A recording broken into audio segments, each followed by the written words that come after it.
jaamacadda Alfa faraceeda magaalada Burco ayaa munaasabad qalin jabin u qabatay dufcadii 8aad ee ka aflaxda jaamacaddaasi oo tiradoodu dhammayd ku dhawaad 400 arday oo ka baxday jaamacaddaasi qaybaheeda kala duwan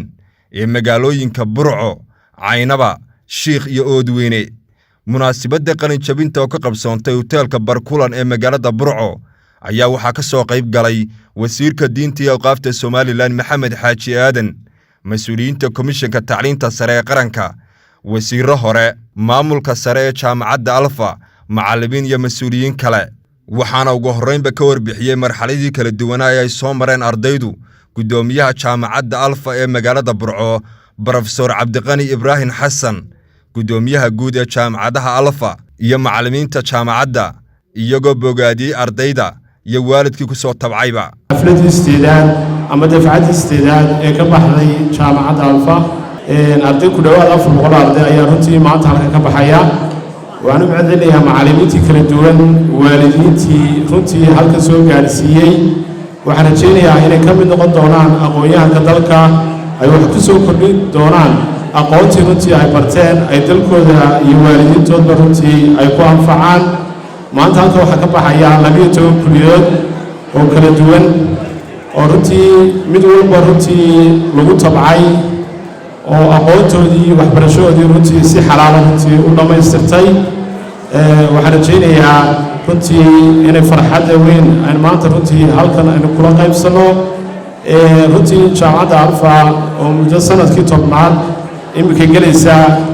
waxaa ka baxay arday ku dhow 2500 oo arday oo ka kala shaqeeya dhammaan magaalooyinka kala duwan ee dalka iyo dibadda intaba, oo runtii ay ka muuqato aqoontii, akhlaaqdii iyo waxbarashadii tayada lahayd ee runtii jaamacaddu ay bartay. runtii waxaan rajaynayaa insha Allah maadaama runtii gobolada bariga ay nahay inaynu imika xagga aqoonta runtii meel fiican ay ka gaadhno, oo runtii ardayda waxbarashada galaysa aad u soo badanaysa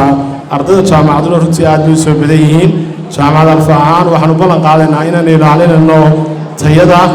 iyo aqoonta ardayga loogu talagalay. ardayda jaamacadda Alfa Burco ay soo gabagabayso ayaan dheer oo waxbarasho oo ay muddo soo waday kulliyadahooda kala duwan, ayaan ka dheer ay ku diyaariyeen levelada kala duwan ee digriga iyo masteradka ay maanta soo gabagabayeen. ayaan aad iyo aad ugu mahadnaqaynaa, kula dabaaldegaynaa, wala faraxsannahay oo ugu hambalyeynayna waalidiintii la soo dadaalay, macallimiintii iyo maamulkiina dhammaantood waxaynu u diraynaa ayagana hambalyo iyo farxad ayaan la wadaagaynaa. waalidka tacabka badan soo geliyay waxaa leenahay jasaakumullahu khayran, abaalkiina la gudi kari maayo Allah subxaanahu wa tacaala jannaha ka dhigo. waa maalin ku weyn qulubta waalidadii 3 sano ugu dambeeyay tacabka dheer ugu jiray inay maalintan soo gaaraan. waa maalin farxadeed, waa maalintiinii hambalyo hambalyo hambalyo. markii aan arkay natiijada imtixaanka uu soo gudbiyey diiwaangeliyaha guud ee jaamacadda Alfa,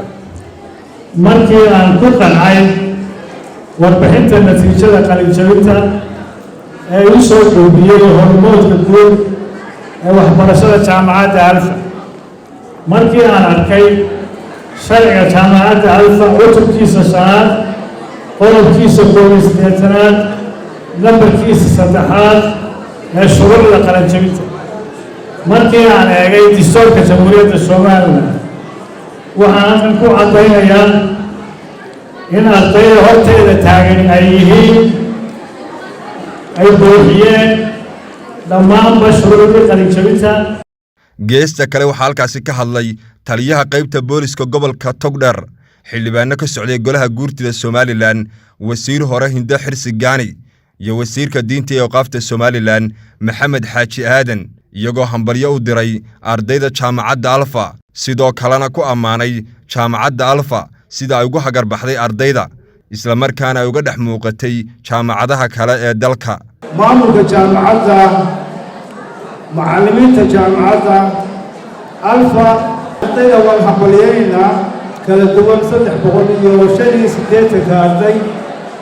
ee isugu jira شهادة الكروات هي شهادة لبعضها والدين دعينا دعاء من فرعنا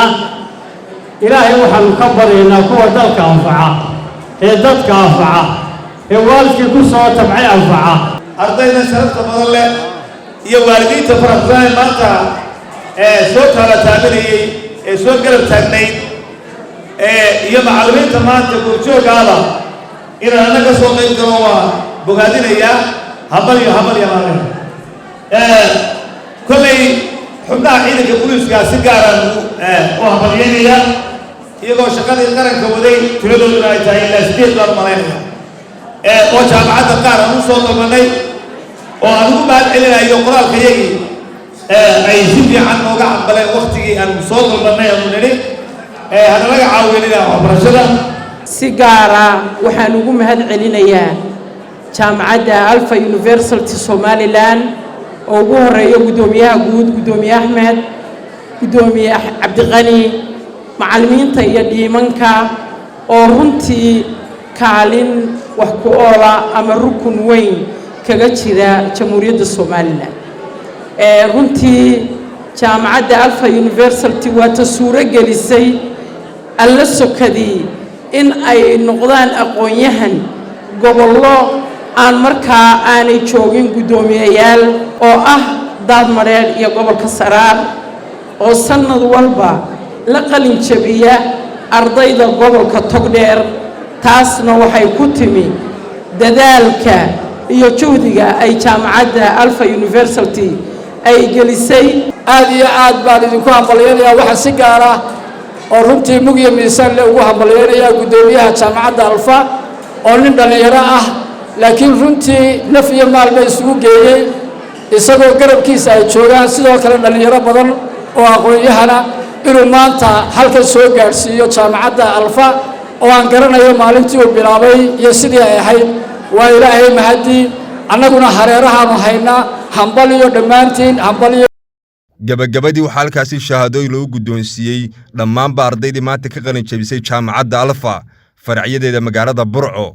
Sheekh Caynaba iyo Oodweyne Cabdirashiid Timir maqal muuqa caalamiga ah ee Home Cable TV Burco.